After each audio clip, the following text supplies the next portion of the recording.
இன்று ஒரு முக்கியமான ஒரு அறிவிப்பை தமிழக அரசு உச்சநீதிமன்றத்திலே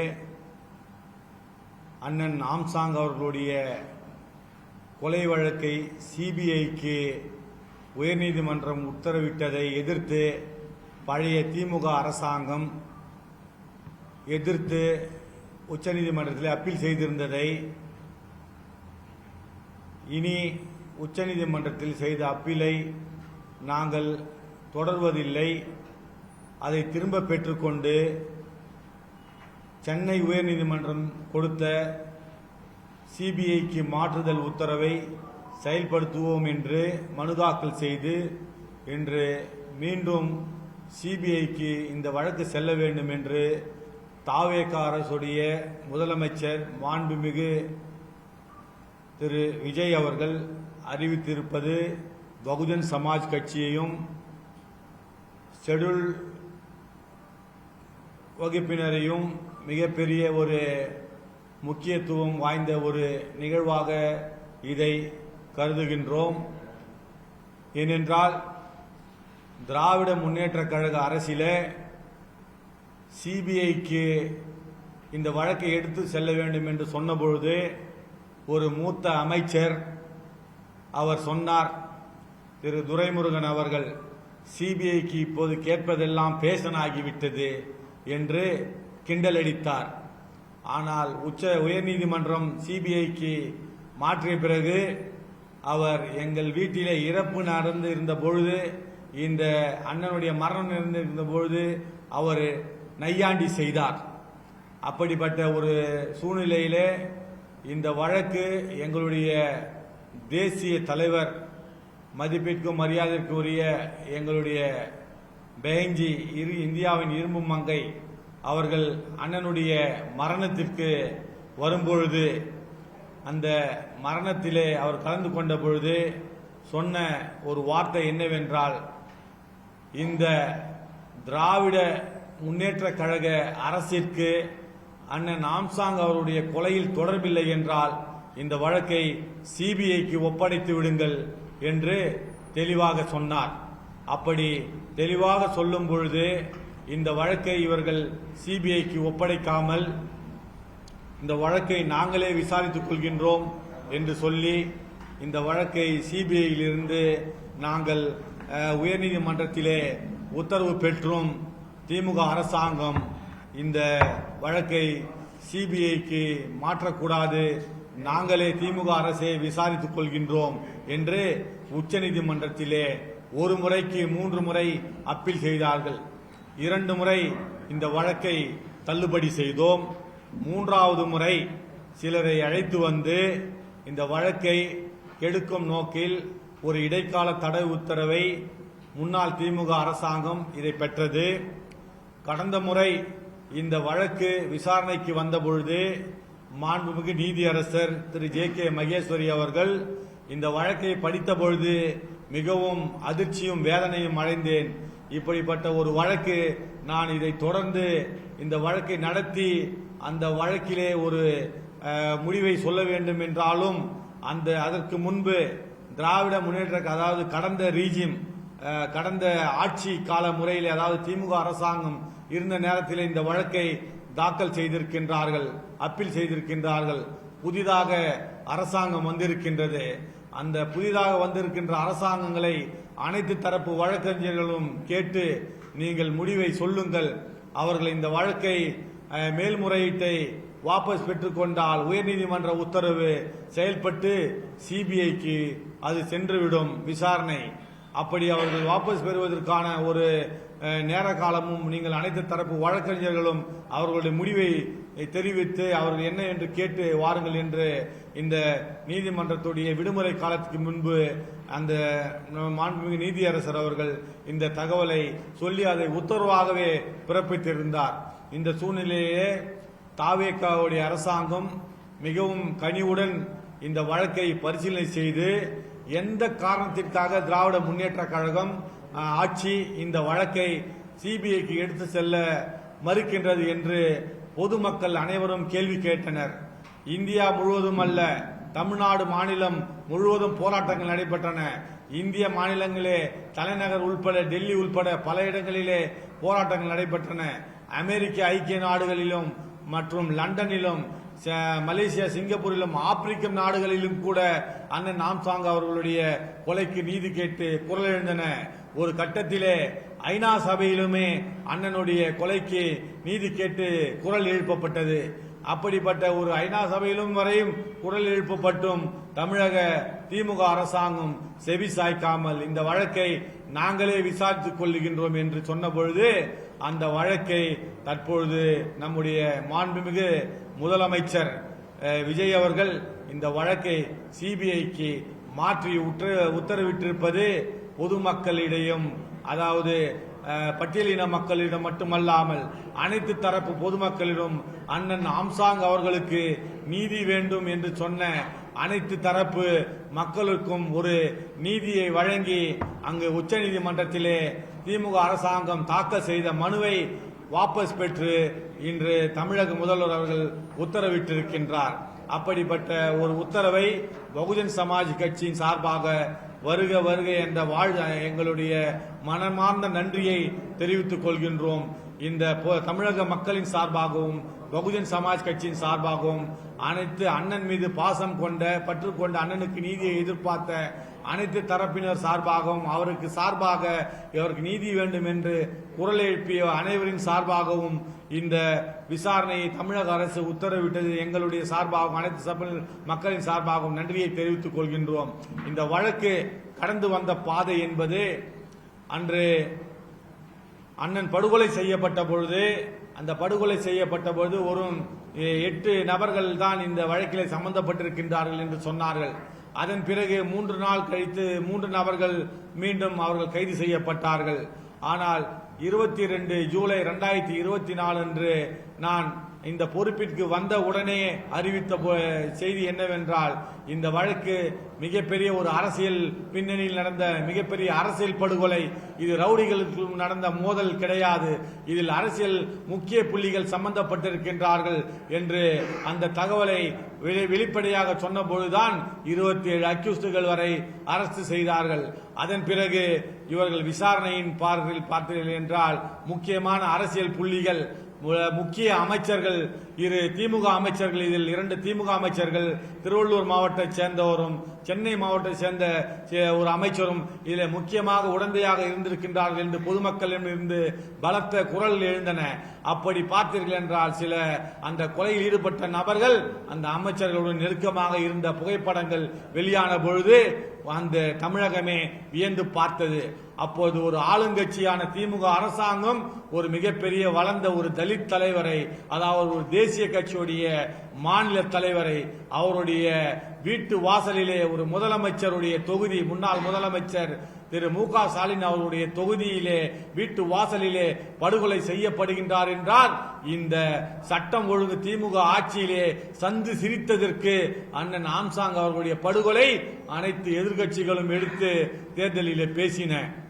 அப்படிப்பட்ட சூழ்நிலையிலே தான் உச்சநீதிமன்றத்திற்கு இவர்கள் இங்கே உயர்நீதிமன்ற உத்தரவு என்னவென்றால் மாண்புமிகு நீதியரசர் திரு வேல்முருகன் ஐயா அவர்கள் இந்த தீர்ப்பை வழங்கும் போது 21 காரணங்களை சொன்னார்.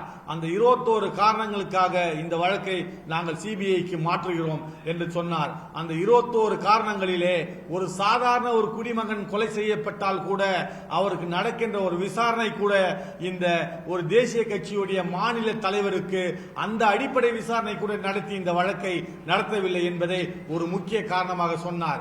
அரசியலில் சம்பந்தப்பட்ட மிகப்பெரிய ஒரு மாநில தலைவர், ஒரு தேசிய கட்சியுடைய மாநில தலைவர், அரசியல் பின்புலம் உள்ள குற்றவாளிகளை யாரும் சரியான முறையிலே விசாரிக்கவில்லை என்று மற்றொரு கருத்தை சொன்னார். அதே போன்று பொதுமக்களுடைய ஐடென்டிபிகேஷன் பரேட் என்று சொல்லக்கூடிய அந்த அடையாள அணிவகுப்பை கூட ஒரு அடிப்படை ஒரு விசாரணை கூட நடத்தவில்லை என்று சொல்லியிருக்கின்றார். அதே போன்று அந்த விசாரணையை ஒவ்வொரு யாரெல்லாம் இவர்களை குற்றம் சுமத்தினார்களோ அவர்களை வைத்திருந்த அந்த கதையை வைத்து இந்த வழக்கை முடித்து இருக்கின்றார்கள். அதனால் முறைப்படி விசாரணையை நடத்தவில்லை என்று சொல்லி பல 21 காரணங்கள் இது முக்கியமான காரணங்களாக இருந்தன. அப்படி சொன்ன மாண்புமிகு நீதியரசர் அவர்கள் இன்னொரு படி மேலே சென்று நீங்கள் செய்த விசாரணை முழுவதையும் நான் ரத்து செய்கிறேன். ஆரம்பத்தில் இருந்து நீங்கள் முதலிலிருந்து விசாரணை செய்து 6 மாதத்திற்குள் இடைக்கால ஒரு குற்றப்பத்திரிகையை தாக்கல் செய்ய வேண்டும். உடனடியாக சிபிஐக்கு இந்த வழக்கு பண்டல்களை ஒப்படைக்க வேண்டும் என்று உத்தரவிட்டார். ஆனால் அந்த வழக்கு பண்டல்களை ஒப்படைப்பதற்கு பதிலாக அவர்கள் உச்சநீதிமன்றத்திலே திமுக அரசாங்கம் அங்கு மேல்முறையீடு சென்றது. அங்கு மேல்முறையீடு சென்ற உச்சநீதிமன்றத்திலே 2 முறை அவர்கள் தோல்வியை தழுவினார்கள். 3வது முறையாக அவர்கள் உச்சநீதிமன்றத்திலே மனுவை தாக்கல் செய்து ஒரு இடைக்கால தடை உத்தரவை பெற்றனர். அந்த இடைக்கால தடை உத்தரவை பெற்றுவிட்டு இந்த வழக்கை 2026 தேர்தல் வரை அவர்கள் அண்ணனுடைய படுகொலை சம்பந்தமான வழக்கை சிபிஐக்கு சென்று விட்டால் இந்த அரசிற்கு, திமுக அரசிற்கு பாதிப்பு ஏற்படும் தேர்தலிலே என்ற ஒரே காரணத்திற்காக என்ன வித்தைகள் எல்லாம் காட்டி அவர்கள் உச்ச நீதிமன்றத்தில் இந்த வழக்கை தள்ளி போடுவதிலே அவர்கள் மிகச்சிறந்த ஒரு நுண்ணறிவு படைத்தவர்கள் போல வழக்கை தள்ளி போட்டார்கள். இந்த வழக்கை வாதாடியவர்கள், அரசுக்காக வாதாடியவர்களுக்கு பார்த்தீர்கள் என்றால் அரசு வழக்கறிஞர்களை தவிர மிகவும் பிரசித்தி பெற்ற, இந்தியாவிலே அதிகமாக ஒரு வழக்குக்கு பீஸ் வாங்கக்கூடிய 50 லட்சத்திலிருந்து 1 கோடி வரை பீஸ் வாங்கக்கூடிய மிகப்பெரிய வழக்கறிஞர்கள் எடுத்து வந்து நிறுத்தி எனக்கு எதிராகவும், அண்ணன் நாம்சாங்குக்கு எதிராகவும், தலித் மக்களுக்கும் பட்டியலின மக்களுக்கு எதிராகவும், கொலை நீதிக்கு கிடைக்கக்கூடாது என்பதற்காக எதிராக வாதாடி நாங்களே இந்த வழக்கை நடத்திக் கொள்கின்றோம் என்று இவர்கள் உச்ச நீதிமன்றத்திலே பல வழக்கறிஞர்களை வைத்து வாதாடி 2 முறை தோல்வியை தழுவி 3வது முறை இடைக்கால தடை உத்தரவை பெற்றனர்.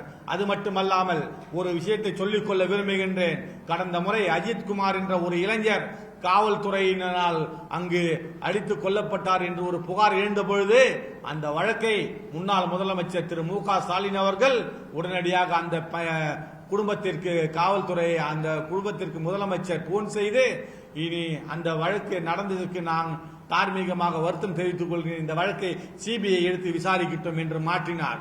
அப்பொழுது ஒரு காவலாளி, அவருடைய உயிரை கூட நாங்கள் பெரிதாக கருதுகின்றோம், ஒரு சாதாரண குடிமகனுக்கு கிடைத்த அந்த உரிமை கூட அண்ணன் தேசிய கட்சியுடைய மாநில தலைவர் நாம்சாங்குக்கு கிடைக்க கூடாது என்று கடந்த திமுக அரசாங்கம் கங்கணம் கட்டிக்கொண்டு ஒரு சட்ட அமைச்சர் சட்டசபையிலே பேசுகின்றார்.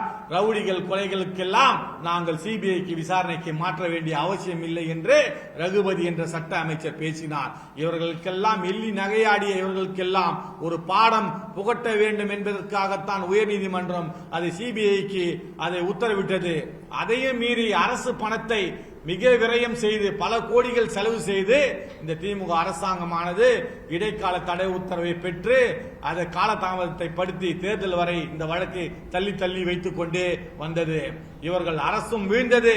அதே போன்று அங்கு கொளத்தூர் தொகுதியிலே வீட்டு வாசலிலே மாநில தலைவர் படுகொலை செய்யப்பட்ட தலித் மக்கள் வாக்குகள் 50,000 வாக்குகள் இருக்கின்றன. எந்த ஒரு தலித்தும் இவர்களுக்கு வாக்களிக்கவில்லை. யாருக்கு வாக்களித்தால் வெற்றி பெறுவார்கள் என்று நினைத்தார்களோ அவர்களுக்கு வாக்களித்து வெற்றி பெற செய்து முதலமைச்சரே தோல்வி அடைவதற்கு ஒரு முக்கியமான காரணமாகவும் அண்ணன் நாம்சாங்குடைய படுகொலை அவருடைய தொகுதியிலே நடந்த, அதாவது முதலமைச்சர் மு க ஸ்டாலின் அவர்களே தொகுதியிலே நடந்த படுகொலையும் அவர் தோல்விக்கு மிகப்பெரிய காரணம் என்பதை, தலித் மக்கள் வாக்குகளை அவர் பெற முடியவில்லை என்பதையும் நான் இங்கு சுட்டிக்காட்ட விரும்புகின்றேன்.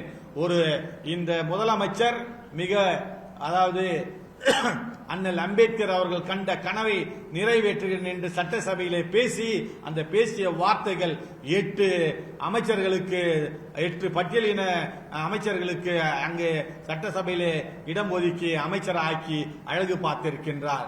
அதே போன்று ஒரு ஷெட்யூலின தலித் மக்களுடைய பிரதிநிதியாக தமிழ்நாடு முழுவதும் மிகவும் பிரசித்தி பெற்ற ஒரு மாபெரும் தலைவனாக வளர்ந்த தலைவனுடைய படுகொலைக்கு இந்த அரசு, அதாவது திமுக அரசு, அவருடைய அரசிலே அந்த கொலை செய்யப்பட்ட அந்த கொலைக்கு அண்ணன் அவர்களுக்கு நீதி கிடைக்க வேண்டும் என்று இந்தியாவினே மிகப்பெரிய ஒரு அமைப்பாக, அதாவது விசாரணை அமைப்பாக கருதப்படும் சிபிஐ இதை விசாரிக்க வேண்டும், அது உண்மை வெளியே வரட்டும் என்று சொல்லி உத்தரவிட்ட மாண்புமிகு தமிழக முதல்வருக்கு எங்களுடைய சார்பாகவும் அண்ணனுடைய குடும்பத்தின் சார்பாகவும் பொதுமக்கள் சார்பாகவும் மீண்டும் கட்சியின் பகுஜன் சமாஜ் கட்சியின் சார்பாகவும் இதை நாங்கள் நன்றிக்கடனாக சொல்லிக்கொள்ள விரும்புகின்றோம். அதே நேரத்திலே அண்ணன் கீனோ சாம்சன் இந்த வழக்கு தாக்கல் செய்ய வேண்டும் என்று சொன்ன பொழுது, சிபிஐக்கு மாற்ற வேண்டும் சொன்ன பொழுது, அண்ணன் அவருடைய சகோதரர், உடன் பிறந்த சகோதரர் கீனோ சாம்சாங் அவர்கள்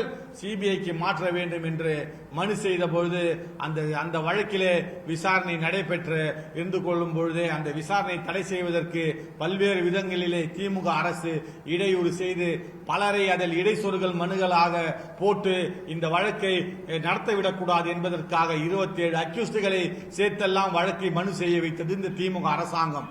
அதையும் மீறி நீதிமன்றம் நீதியின் பக்கம் நின்று சிபிஐக்கு விசாரணையை மாற்றியது. அண்ணன் கீனோ சாம்சாங் அவர்கள் தாக்கல் செய்த மனுவிலே அந்த விசாரணை சிபிஐ விசாரணைக்கு மாற்றி மாண்புமிகு நீதியரசர் ஐயா வேல்முருகன் அவர்கள் உத்தரவிட்டார். அதை உத்தரவிட்டதை எதிர்த்து உச்சநீதிமன்றம் சென்ற அந்த உத்தரவை எதிர்த்து சென்ற திமுக அரசாங்கம் இடைக்கால தடையை உடைத்து இன்றைய தமிழக மக்களுக்கு ஒரு நீதி கிடைக்க வேண்டும் என்று நம்முடைய தமிழக முதலமைச்சர் அவர்கள் இந்த முடிவை எடுத்து உத்தரவை பிறப்பித்ததற்கு மீண்டும் ஒருமுறை நன்றி தெரிவித்துக் கொள்கின்றோம். ஜெய்பீம்.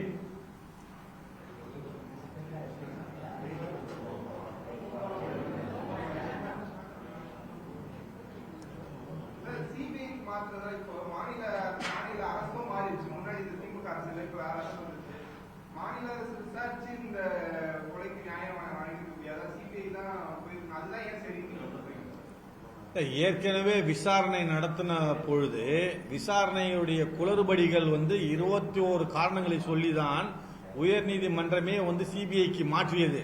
முன்பு இருந்த காவல்துறை பின்பு இருந்த காவல்துறை என்பது வேறு. காவல்துறை என்ற விசாரணை சிபிஐக்கு ஒரு உயர்நீதிமன்றம் உத்தரவிட்ட பிறகு மாண்புமிகு முதலமைச்சர் அந்த உயர்நீதிமன்ற உத்தரவை மதித்து அவர் சிபிஐக்கு மாற்றியதை ஏற்றுக்கொண்டிருக்கின்றார். நீங்கள் அப்படித்தான் எடுத்துக்கொள்ள வேண்டுமே ஒழிய காவல்துறையை எந்த விதத்திலும் குறைத்து மதிப்பிட்டு அவர் அதை சிபிஐக்கு மாற்றுவதற்கு புதிதாக ஒரு உத்தரவை பிறப்பிக்கவில்லை. ஏற்கனவே உயர்நீதிமன்ற உத்தரவை நீதிமன்றத்தை மதித்து அதை ஒத்துக்கொண்டு இதை உச்சநீதிமன்றத்திலே தாக்கல் செய்த அந்த அப்பீலை தமிழக அரசினுடைய அந்த எக்ஸ்ட்ராடினரி ஜூரிஸ்டிக்ஷன் பவரை பயன்படுத்தி தமிழக முதல்வருடைய சிறப்பு அதிகாரத்தை பயன்படுத்தி அதை வாபஸ் பெற்றிருக்கின்றார் என்பதுதான் உண்மை. கொலையாளிகளை காப்பாற்றுவதற்காகவே டிஎம்கே கவர்மெண்ட் இந்த சிபிஐ விசாரணையை தடுத்துச்சுன்னு நினைக்கிறீங்க? இது நான் மட்டும் சொல்லவில்லை, உலகமே இதை தான் சொன்னது. அதனால் எங்கே விசாரணை தடைப்பட்டது என்ற காரணத்திற்காக பல அக்யூஸ்டுகள் அவர்களே சொன்ன கதையிலே இன்னும் பல அக்யூஸ்டுகளை பிடிக்க முடியாமல் அவர்களை பிடிப்பதற்கு தமிழக காவல்துறையால் முடியாதா? அதை பிடிக்க முடியாதா? அதற்கு அரசியல் தடை இருக்கின்றது என்பதை தான் உயர்நீதிமன்றம் அரசியல் ரீதியாக தலையீடு இருக்கிறது, அரசியல் தலையீடே இருக்கக்கூடாது என்று உத்தரவில் உயர்நீதிமன்ற உத்தரவிலே தெரிவித்திருக்கின்றது உயர்நீதிமன்றம்.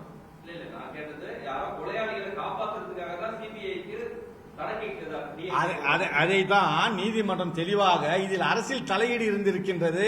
இந்த விசாரணையில் இந்த வழக்கிலே அக்யூஸ்டுகளை பிடிப்பதிலே அரசு தலையிட்டு இருக்கின்றது, அதனால் இனிமேல் அரசியல் தலையீடு இருக்கக்கூடாது அப்படி என்று உத்தரவிலே பிறப்பித்திருந்தது. இப்போ கைது பண்ணிருக்காங்கல்ல, மாடு கேஸ்ல கைது பண்ணிருக்க குற்றவாளிகள் உண்மையான குற்றவாளிகள் நீங்க நினைக்கிறீங்களா? நீங்க எப்படி பாக்குறீங்க?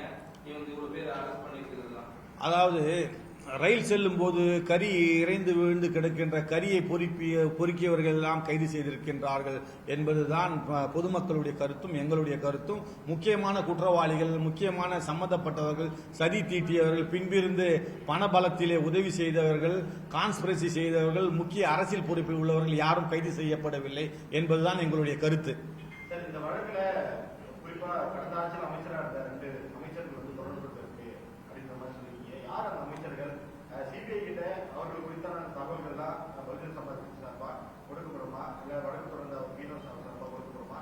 யார் அந்த அமைச்சர்கள்? நான் மட்டும் சொல்லவில்லை, முன்னாள் தமிழக பாரதிய ஜனதா கட்சி தலைவர் திரு அண்ணாமலை அவர்கள் அக்யூஸ்டுகளோடு அந்த அமைச்சர்கள் எடுத்துக்கொண்ட புகைப்படத்தும் அவருக்குள்ள தொடர்பையும் தேர்தல் பிரச்சாரத்திலேயே ஒவ்வொரு இடத்திலும் பதாகையாக தூக்கி தூக்கி காட்டி சொல்லினாரே, அதுவும் அந்த அமைச்சர்களுடைய தொடர்பை அனைத்து மற்ற கட்சிகளும் குரல் கொடுத்த கட்சிகளும் அவர்கள் வெளிப்படுத்தினார்களே, அதுவும் உங்களுக்கு தெரியுமே. நேரடியாகவே ஆரம்பத்தில் இருந்தே சென்னையிலே சேர்ந்த சேகர் பாபு என்ற அமைச்சரும் அதே போன்று ஆவடி நாசர் என்பவரும் இவர்களுக்குள்ளே இருந்த அந்த ஒரு அக்யூஸ்டுகள், கொலை செய்த அக்யூஸ்டுகள் இவர்களுக்கெல்லாம் நெருங்கிய தொடர்பு இருந்தது என்று வெளிப்படையாக வந்து ஆதாரமாக அனைத்து அரசியல் கட்சிகளும் வெளியிட்டனவே.